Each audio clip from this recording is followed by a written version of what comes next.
welcome to another edition of Metro on the Move. This is the Old Hojo Hiker Hotel. Look at that, loving it. Anyway, I'm just kidding. We had a nice day in town yesterday. Got some town food, all you can eat Chinese. And then we had a huge 28-inch pizza. That was fun. Anyway, as you can see, it's a little bit of a blowout today. Heading into the Shenandoahs. It's gonna be awesome. Let's keep moving.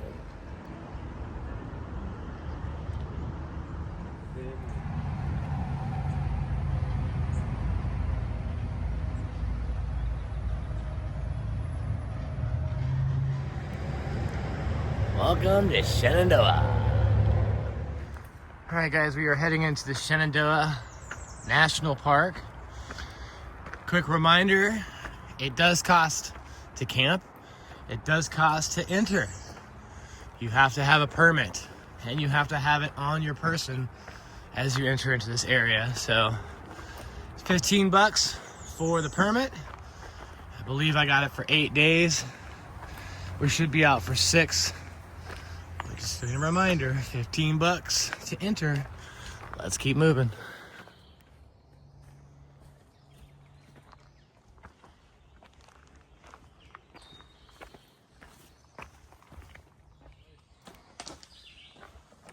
Watch your step. Whoa.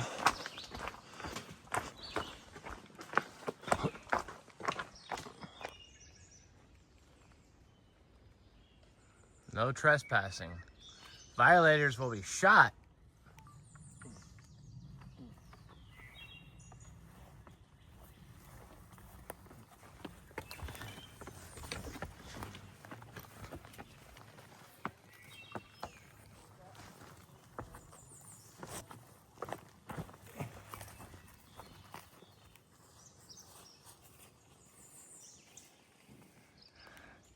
Not an Indian marker tree. But someone might have sat on this tree, causing it to. Only you can prevent bent trees.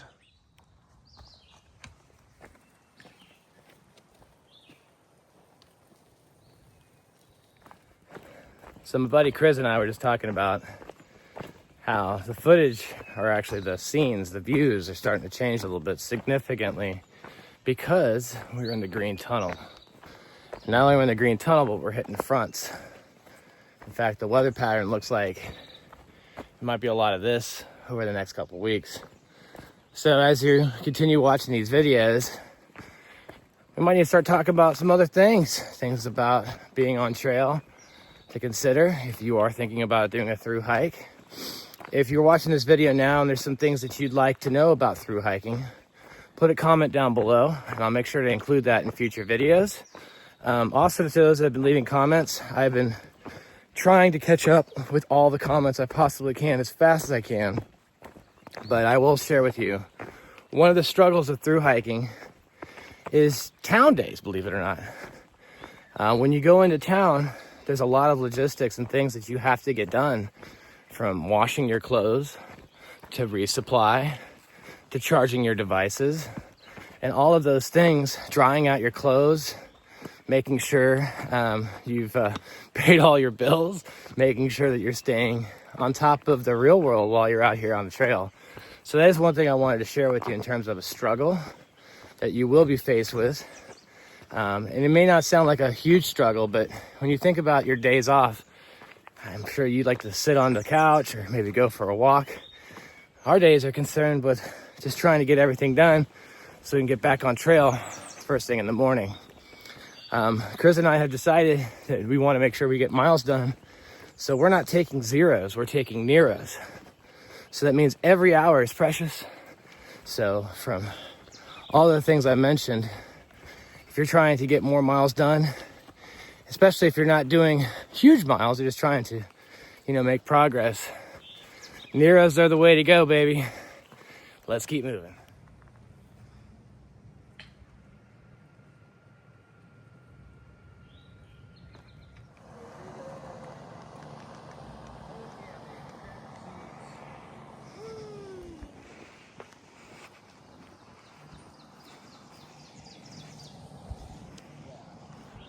Oh, look at this.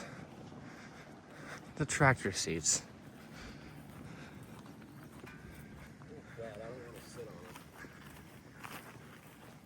Oh, my foot just got wet. Dude, that grass is wet.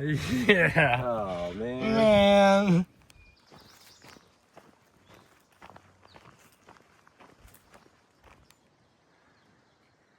So we're in the Shenandoahs, and it's pretty cloudy.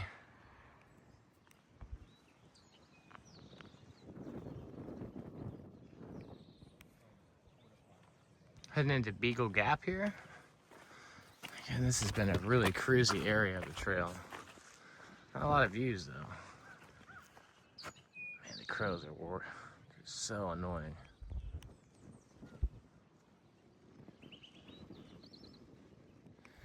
All right, guys, so we're out here with Tuck's Trek, Chryzacone, and Flyer. Tuck is a mutual friend of mine through J-Ben Hikes, so we want to give a big shout out to J-Ben. What's up, buddy, from the AT? Yeah! Let's keep moving. No doubt. The pink looks great on video. All right, big pile of rocks here. I wonder if this was ceremonial. Can't even get my words right. I got hiker brain. Is this the calf rock? Calf Mountain, yeah.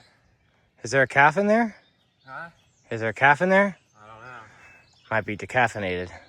Oh! All right, guys. Look at our first view of the day. Some power lines. But yeah, look at that. Nice little view. And the line's popping there. Yeah, there you go. View of the power lines. Very nice.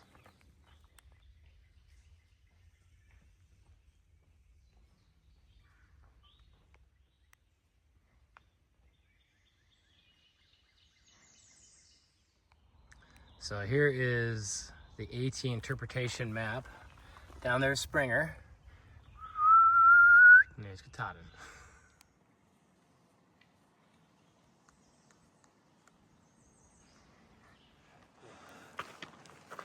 It looks like we're gonna get a view too. Sun has come out. All right.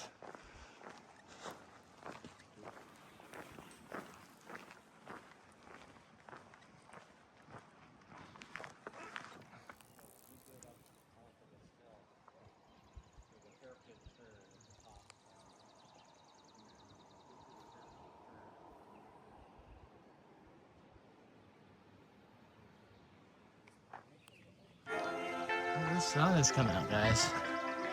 And here's the marker, in case you're interested.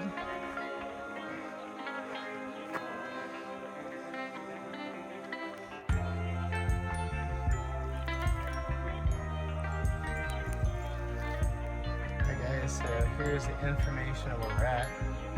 Looks like that's the Whipwreck Trail. But over here, looks like you even have a couple bite marks out of it down below, but bears are active in this area. If you encounter a persistent or aggressive bear,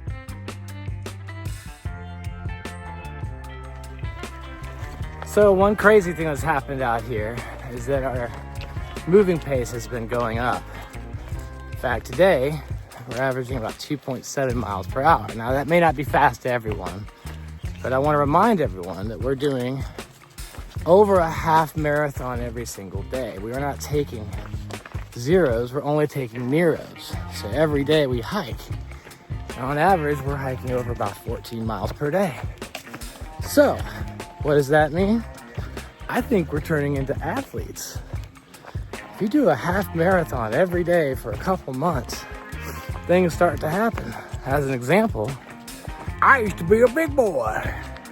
Now, I only weigh 165 pounds. Now that may not sound that light, but at the same time, I used to weigh about 192, 197, somewhere in that range at the beginning of the year. Now 4 years ago, before I stopped drinking, I was at 235. So I've lost about 70 pounds off this belly right here. 70 pounds, baby.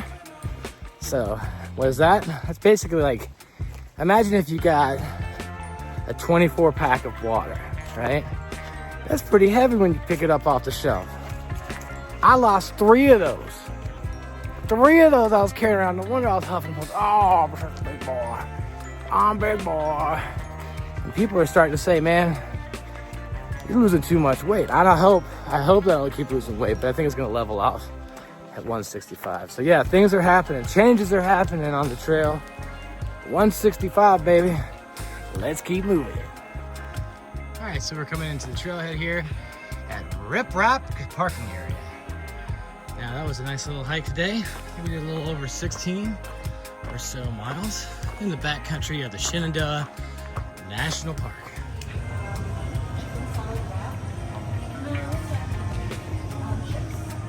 Better eat up quick.